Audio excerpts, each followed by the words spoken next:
Hi నమస్తే, welcome to Mara media. నేను మీ కేవీఆర్. ఆంధ్రప్రదేశ్లో బాబు గారి సర్కార్కు మరో చక్కటి ఉదాహరణ అనమాట. ఫైబర్ నెట్కి సంబంధించి రీసెంట్గా జీవిరెడ్డి రాజీనామా, దానిలో జరుగుతున్న కుంభకోణాలు, ఆ కేటాయింపులు, ఉద్యోగులకు ఇస్తున్న జీతాలు, వాటి మీద ఆయన తిరగబడుతూ ఏకంగా ప్రభుత్వాన్నే బ్లేమ్ చేస్తూ ఒక ప్రెస్ మీట్ పెట్టి ఏం చేసిండో తెలుసు కదా. ఇక ఆ ఫైబర్ నెట్కి సంబంధించిన ఆ సిఎస్ ఎవరో ఆయనను పాయింట్అవుట్ చేయకుండా ఈ ప్రభుత్వం జీవిరెడ్డినే సాగరంపింది. ఆయన క్లాస్ తీసుకొని ఇక అప్పట్లో టీడీపీ మొత్తం ఐటీడీపీ దగ్గర నుంచి ప్రతి టీడీపీ కార్యకర్త జీవిరెడ్డి లాంటి నిబద్ధత కలిగిన ఒక లీడర్ను అంటే ఇట్లా పనంగా పెడతారా, ఫైబర్ నెట్ కుంభకోణాన్ని వెలికి తీయకుండా ఇట్లా చేస్తారని చెప్పి ఆయనకు మొత్తం ఎంటైర్ పార్టీ మద్దతునిచ్చిన సంగతి తెలిసిందే కదా. ఇప్పుడు అట్లాంటి ఫైబర్ నెట్ ఏకంగా మూసివేతకు దారితీస్తుంది. ఒకసారి ఆ స్టోరీ చూద్దాం. సంపద సృష్టించే ఫైబర్ నెట్ సంస్థను చంద్రబాబు సర్కార్ చేజేతిలా మూసేస్తుంది. ఇప్పుడు అదే నిజమవుతుంది. దాదాపు మూసివేత దశకు ఫైబర్ నెట్ సంస్థ చేరుకోవడం ఆందోళన కలిగిస్తుంది. 3,000 కోట్ల టర్నోవర్ కలిగిన సంస్థను మరింత అభివృద్ధి చేయాల్సింది పోయి చంద్రబాబు సర్కారు లోపభూయిష్ట విధానాలు మూసివేసేలా చేస్తున్నాయి.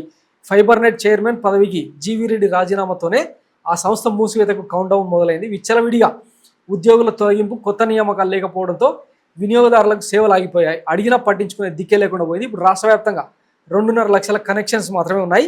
ఈ నేపథ్యంలో ఇవాళ నుంచి విజయవాడ ధర్నాచౌక్ వద్ద ఫైబర్ నెట్ ఆపరేటర్లు ఆందోళన చేపట్టనున్నారు. సర్వీసుల్ని వెంటనే పునరుద్ధరించాలని, కొత్త సెటప్ బాక్సులను అందించాలని, ఈఎంఐ ఛార్జీలను తొలగించాలన్న ప్రధాన డిమాండ్లతో ఆపరేటర్లు ఆందోళనకు శ్రీకారం చుట్టారు.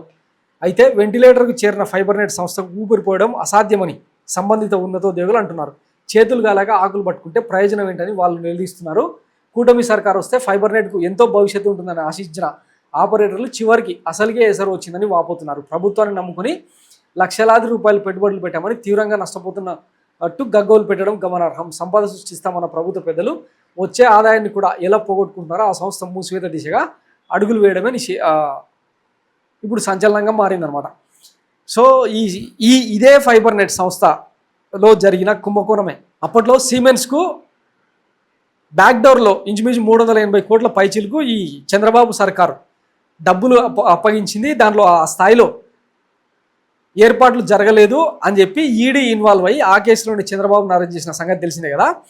ఇప్పుడు జీవిరెడ్డి హయాంలో కూడా అంటే ఇంతమంది ఎంప్లాయీస్ని పెట్టుకొని, ఇంచుమించు 800 మంది ఎంప్లాయీస్ని పెట్టుకొని, ఇన్ని లక్షలాది కనెక్షన్స్ పెట్టుకొని దాంట్లో డబ్బులు వచ్చేది రాకపోగా ప్రభుత్వం నుంచే పైగా వైసీపీకి సంబంధించిన ఉద్యోగులకే మేపేలాగా ఈ సంస్థ తయారైందని చెప్పి జీవిరెడ్డి అప్పట్లో సంచలనంగా కామెంట్లు చేసిన సంగతి తెలిసింది కదా. ఇప్పుడు ఆ సంస్థ ఏకంగా ఉనికే కోల్పోయిందన్నమాట.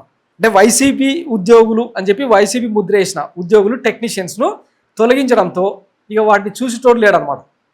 వాస్తవానికి అప్పట్లో ఫైబర్ గ్రిడ్ గురించి, ఫైబర్ నెట్ గురించి ఎంత ఊదరగొట్టిరో ప్రభుత్వం నుంచే చాలా అగ్వకు, తక్కువ ధరకు internet, TV connection, dish connection, mobile connection అన్నీ మొత్తం వచ్చేస్తాయి, ఇది తీసుకొని ఇంటింటికి ప్రమోట్ చేయండి అని చెప్పి ఎంత ప్రతిష్టాత్మకంగా తీసుకున్నారో తీరా చూస్తేనో దీని పనితీరు ఇట్లా తయారైందనమాట.